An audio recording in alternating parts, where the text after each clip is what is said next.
So you and I first got onto self-improvement because we wanted to create a better life, right? I wanted to be stronger, more attractive, more fun-loving. I wanted to actually do something with my life, to feel like I was making some kind of mark on the world. And I wasn't just wasting away. But I ended up losing friends. I ended up losing multiple girls that I loved. And I ended up going through some of the worst anxiety and depression of my life. So where the fuck did I go wrong? When you think about senior year of college, what kind of images come to your mind? Because I think about working hard to get your degree, sure, but also I think about enjoying the last little bit of freedom that you have, going to parties, making amazing memories with your friends, going on trips, traveling, because it's the last bit of youth, of freedom you have before you go into the adult world. And you're trying to make the most of it. So you're creating all of these memories and doing all of these fun, memorable things with your homies. And that's not what my senior year was like at all. If I'm being honest, my senior year was full of anxiety and loneliness. I felt like everywhere that I was at all times, I had this pit in my stomach, right? Anytime that I walked outside of my house, anytime that I was in my apartment and I was alone, I felt like I wanted to throw up. And it was a really shitty way to live. And I remember specifically this one night that was a really tough night for me was, I'll give you some context. I had just broken up with this girl that I loved for 2.5 years, right? It just wasn't the right time for me to be in a relationship. And I still loved this girl a lot, right? I had so many feelings for her. And I found out that her and all the people that I used to be friends with were having a party that night. And I had such FOMO, bro. I felt so left out and alone, and I knew that all of my friends were going to be having fun. And I used to have these awful thoughts that would keep coming into my head because honestly, I have at this point in time, and even still, bro, I have some pretty bad anxiety when it comes to relationships. I had this fear of being cheated on, and that manifested itself as me having these thoughts over and over again of this girl that I used to love getting fucked by other men. And it's definitely a fucked way for me to think and a fucked things for me to for it to keep coming into my head. That's just how it was, man. So I thought about her getting fucked by other people, and it made me so fucking angry and upset because I still had so many feelings for this girl. And whether she was or not, that's her decision. We were not together at that time, so that's totally chill. And I can see that rationally now, but in that moment, I was so angry. It felt like there was this just pit in me that I could only fill by breaking shit, by throwing my trash can across the room, which I actually did. And this night, I wanted to forget all of my problems. I wanted to just be so drunk I didn't remember anything. So I hit up a few of my friends and I was like, let's go find a party. Let's go find somewhere where we can just get drunk and forget about shit. And what made this night so tough is that not only was that other party going on where all of my friends were at, but the other people that I hit up to try and go find a different party, a different place, none of them hit me back. I was left on red. And it's funny looking back now, but in that moment, bro, I felt so angry and alone and anxious. And it was a really tough night. It was a really tough year for me, honestly. And of course, bro, of course you want to make your life better like I did. Of course you want to feel purposeful. Of course you want to surround yourself with the kind of people that you want to have in your life. But I want this to not blow up in your face like it did for me. I want you to not go through that pain that I went through. So I'm going to tell you exactly the mistakes that I've made throughout my self-improvement journey so that you don't have to go through the same things that I did. Now, if you don't already know who I am, my name is Luke Grenoble, and we are a gang of like-minded young men who are no longer settling for the monotony and depression of living an average life. And if that sounds like something you want to be a part of, go ahead and hit subscribe right now. Our goal by the end of this year is to create 5,000 social celebrities, not just people who have one more friend, not people who are just in a mediocre friend group, right? But social fucking celebrities.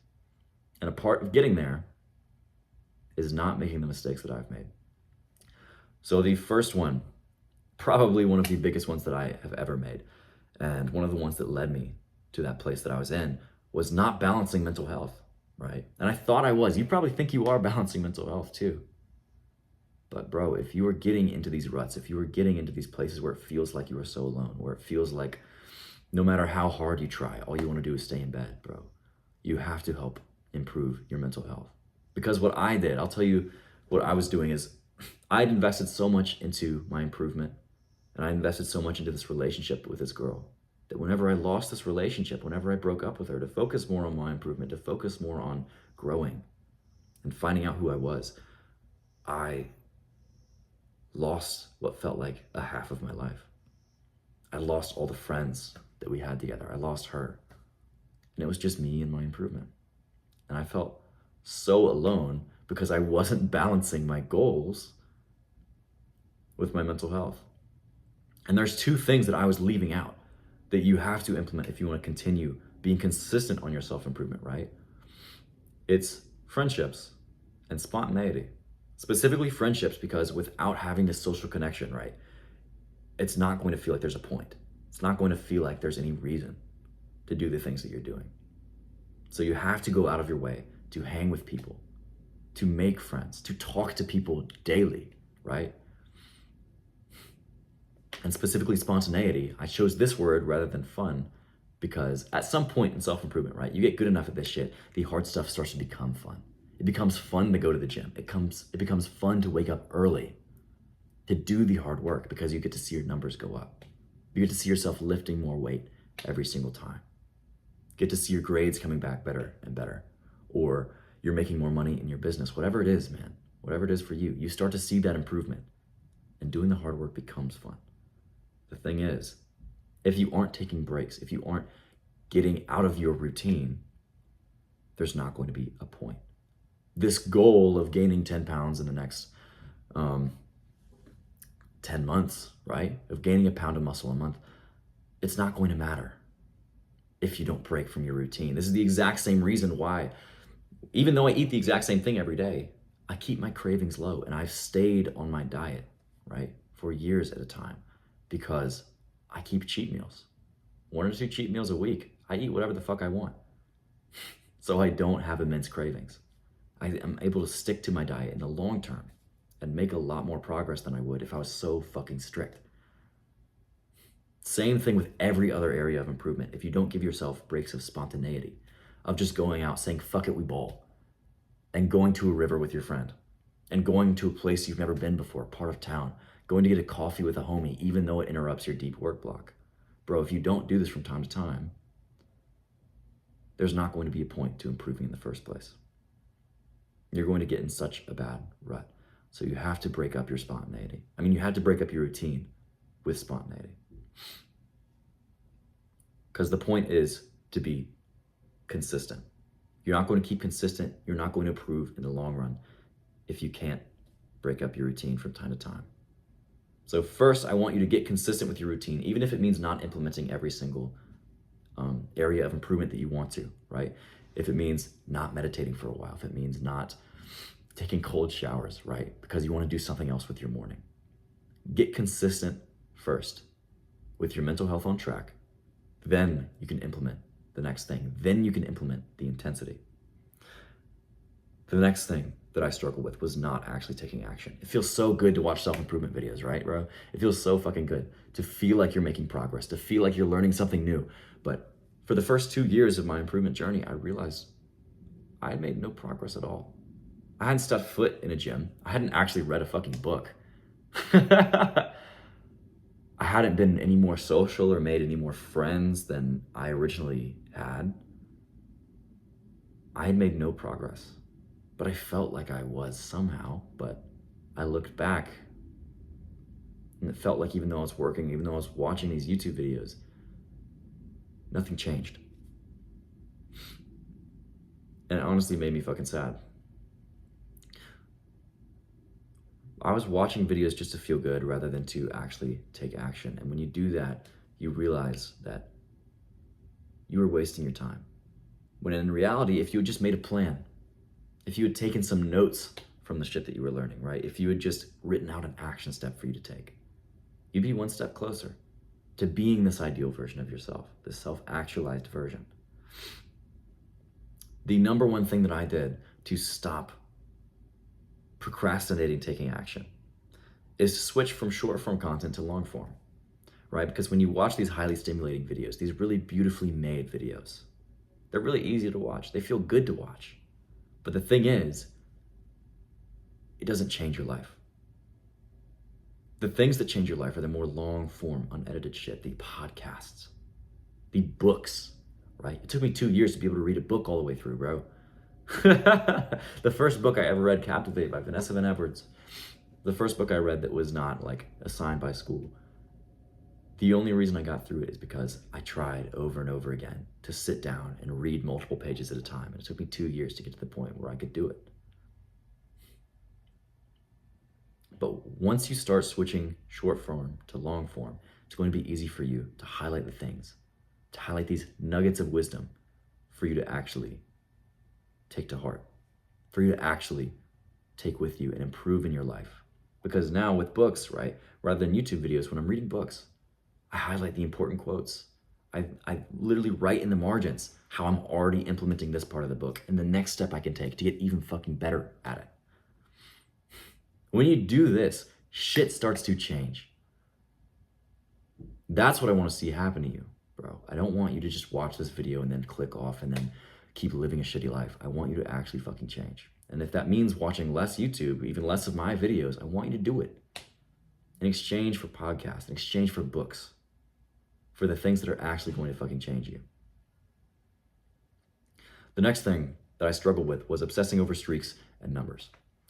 Because improvement looks like a jagged fucking line, right? But the overall trend going from point A to point B is hella improvement, right? You are definitely in a different spot than you were a few months ago if you've really been on your shit. But the day-to-day, tracking day-to-day numbers, you get in ruts from time to time. And you are never going to overcome them if you are so fucking obsessed with the streak. If you are so fucking obsessed with the exact thing that you achieved today. Because when you hit that rut, like I hit in ruts of meditation, right? I didn't do it for months at a time. I didn't meditate for months at a time because I missed day 6 of my streak. And I said, day 6 is a bust, so I might as well not try for day 7. When I do that, when you do this, right, you just push your progress further and further back. It's not about the streak, bro. It's about the overall trend. It's about getting a little bit better and a little bit better. If you didn't meditate at all last month, meditating 4 times throughout the month is an improvement, bro. That's fucking huge.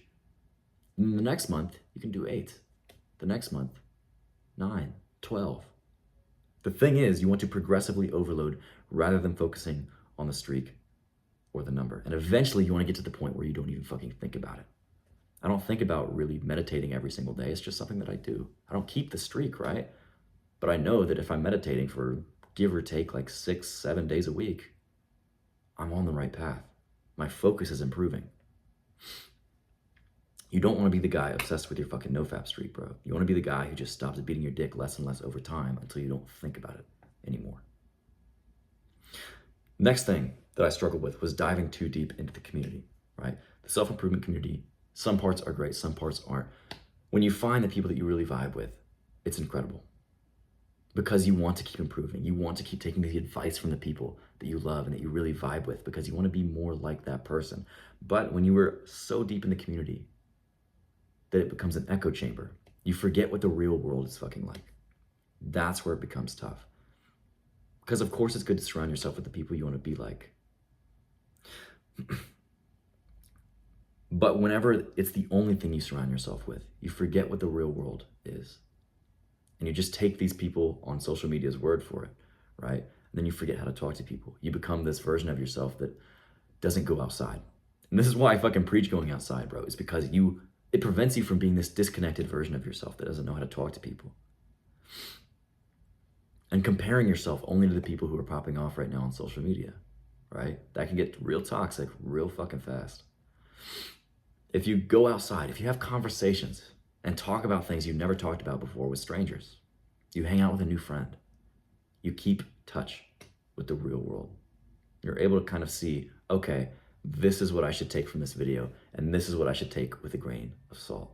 Even my videos, bro, maybe not every single thing that I say is applicable to you. Take it with a grain of salt. Same with every single person's video that you watch.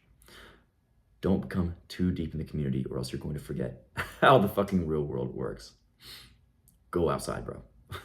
So your action step, the end of all this, is to start making a plan for avoiding the mistake that really you see yourself struggling with, right? If it's mental health, how are you going to implement spontaneity? If it's taking action, how are you going to actually start implementing the things that you learn every day? Write that down on a sheet of paper, bro. Stick it up on your wall somewhere. You're going to see it every fucking day, and make it a point to pursue self-improvement in the most healthy way. And act now, bro. Become unstoppable.